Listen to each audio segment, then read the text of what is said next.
batteries.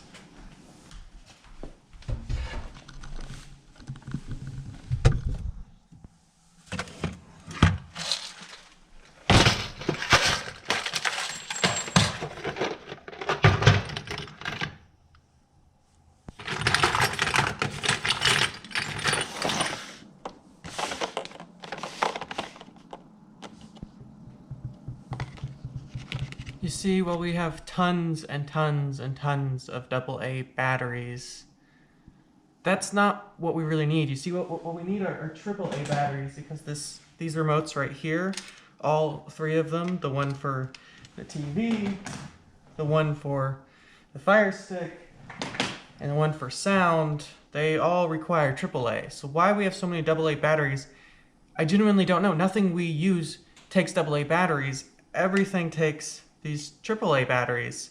And as you can tell, we've been switching around the AAAs between 3-1s for weeks, months actually. Well, I actually been telling Emily about this, so whenever one of these stops working, I'll just switch one of the batteries around with the others in hopes that, the whole is greater than the parts. And it's worked pretty well for the most part, but we are now at the point where that no longer works. So our sound remote won't work anymore. And sure, the remote for the TV and the remote for the Fire Stick still work, which is fine, but if you don't have sound, that's kind of a problem. And I guess you could just, push the button on the sound bar, but actually, let me just show you what it looks like. You see this fancy sound bar right here we got for Christmas, a birthday, or something like that, and it's really nice. And there's a couple of different buttons on it. You got power, volume, other buttons, I'm not really sure what they do. And it's really nice, but the problem is that some shows are just a lot louder than others. So when you turn on a show different from the one, especially if you go from like Netflix to Hulu or to Amazon or a different service, the volume can be really different. And if you turn that on and suddenly it's blasting and you live in an apartment complex like we do, it's not great. So it's really time we get batteries. So I'm not good at time management. I have a tendency, because of my ADD or OCD, to get fixated on specific little things. So when I have to go get batteries, even though I think it's a waste of time, it's actually a really good thing, because if I don't do that, if I don't have these kind of things that distract me from my work, I will become obsessed and become a hermit and never leave the house. And that's why I've been considering trying to find a place outside of the house to work, because when I'm working in the house, I can just work and work and work, and that's not a very healthy way, at least, to live life, especially when you live in the house. So I've been searching for some way to kind of turn off, and I tried like just working in the office or doing this or that, but none of that really works. I think it's because I'm not leaving the house. I haven't created that pattern the same way I used to do when I went to school. When I was in a classroom, I was on campus, there's kind of a certain mindset, something turns on, kind of that drive there kind of created that. But I don't have that anymore because everything's being done from home. So I'm trying to figure out a way to do that, and I don't know how to do that. But I suppose for the time being, getting batteries is a good excuse to get out of the house. So I figured, since today was such a nice day, and everything, it's just lovely outside, truly, genuinely lovely outside, I would get my tires filled, because they're looking a little flat, and I suppose this is a detour from getting batteries. And I've already been distracted 5 seconds out, but I needed something else. I needed more to do, just like being out just to go to Walgreens just to get AAA batteries. It's not enough, so maybe with this and that it'll be enough? Probably not, but it's better than sitting in the house all day. So I thought about making another montage of me filling up tires with air, but I did it so recently that even if like, oh, I got new angles, it's just like, I don't know, I guess it could like push me creatively, but it was just something, it was so recent that I really don't want to kind of repeat it, and I feel like I'm not going to add anything new. So I didn't do that, but I did fill my tires up with air, which, it is a good thing. Only one of them was just a little on the flat side. And I think it's partly because like the little cap, you know, that thing I was complaining about the other day, it's missing on one of them. I don't really know the purpose of that tiny cap or why the cap's so small. I mean, I hope it's not important. I think it's been gone for a while, so it can't be like that important, but do you think you can like buy those caps individually? Probably not. Also, even if you could, I probably wouldn't. I mean, one of my lights has been out for like months and I haven't replaced that. I just keep my brights on the whole time. So if I'm not even gonna replace my light, I'm probably not gonna replace it. I guess I could go replace the light now, but then it becomes a whole thing, and nah, I feel like I did enough today. I'll get the AAA batteries, fill my tires there. I would say that's enough things for one day. So Emily has slowly been stealing all of the masks. She will put them in her backpack or keep them in her car. And so now there are no masks for me to take. So I had to hide this one in my car, because if I don't hide it in my car, she will take this one too. And this one sucks because Emily has decided to tie a bunch of these, so they're like super tight. Because for some reason, like, Emily's face is smaller than mine. I don't know why.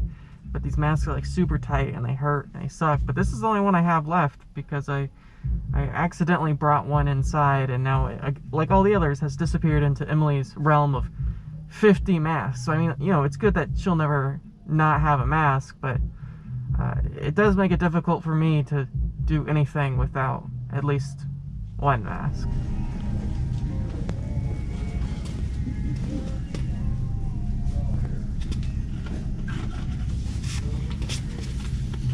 I always get Duracell just because I know the name, but I don't actually know the difference between one battery and another. I've never like tested them. Are they different? They all do like the same. Batteries, it's a strange system. They'll just feel like batteries. They're all the same price. So how do you decide? I just picked this one because it's the first one I found, to be honest. So as I was checking out, I was waiting in line because apparently all of the old people come to Walgreens at 11:30 on Wednesdays. There are a bunch of old people there, so they're all, and of course they have like a million questions to ask, and these poor cashiers just like, I don't know, because I mean they're paid like what, $10-12 an hour. They shouldn't be forced to answer all these questions. But anyways, I was standing in line and I see this pack of gum, and it's just like, I don't know, 5 or whatever brand of gum, but there's like the little Avengers guys on them, and it's, what a strange comp. Like, who is that gum for? Like, who's like, you know, I didn't really want 5 gum, but now that we have the Avengers on it, and it's not like, right, it's not like cool, like you have like a little Avengers like shaped into like the gum. It's just on the package itself, and who is that partnership for? I mean, I guess it's sort of advertising. I mean, I'm talking about Avengers now, so I guess Marvel has once again won the day, but it's weird, and I don't really understand it, or why you would do it, or why you would want to. I just don't I don't understand the logic of it. So 5 gum, if you're watching this, please, or Marvel, please explain to me the logic of selling Avengers themed gum, because it doesn't make any sense. Part of the reason I'm currently obsessed with time management, which I suppose is a little ironic, because I don't think I'm using the word irony, right? I don't know why I keep saying ironic. I don't really think I understand irony at all. But anyways, beside the point, I'm so obsessed with time management because lately I've been spending a lot more time on my podcast. I mean, 3 to 4 hours a day, you know, an hour recording and then 2 to 3 hours editing. And I mean, I like doing it, but the thing is, I'm spending all of this extra time recording, and what do I get out of it? Nothing, really. I mean, if I'm being completely honest, I actually have less listeners now than I had, say, 2 weeks ago, and I guess I was still doing it then too, but it's frustrating when you put more time into something, and not only are you getting diminishing returns, but getting no returns at all, and actually moving in a negative direction, and part of me wonders if I'm just wasting all of this time and I should just go back to doing what I did before, which is just basically record it and just release it as it was, which is fine, I guess. now that I moved to this, that feels sort of disingenuous. It feels like I'm not putting in the effort, but I also have to ask myself, well, how do you prioritize? You really shouldn't prioritize something like a podcast or this vlog that, I mean, if I'm being honest, it's not doing a lot. I mean, it's enjoyable. I love it. It's a great outlet, but I'm not making money from it. I'm not getting an education from it, right? It doesn't really further my success, technically, but I guess it also depends how you define success. So it's problematic. And then, like, I ask myself, well, what if it's like, what if I'm just playing the long game? Like, what if a year from now, or like 2 or 5 years from now, like, this becomes really successful? Wouldn't you want, you know, to invest in it now instead of wait till later? Which makes sense, but it's not like, right? It's not like I'm investing in a stock, which, you know, is almost certainly going to go up. This is something that I could be wasting a lot of time for no good reason. And I've spent a lot of my life wasting my time on a lot of things that have been for nothing. And I genuinely have to ask myself, is this that? Is the podcast that? Is this vlog that? And sometimes I wonder if the answer is yes, which isn't great.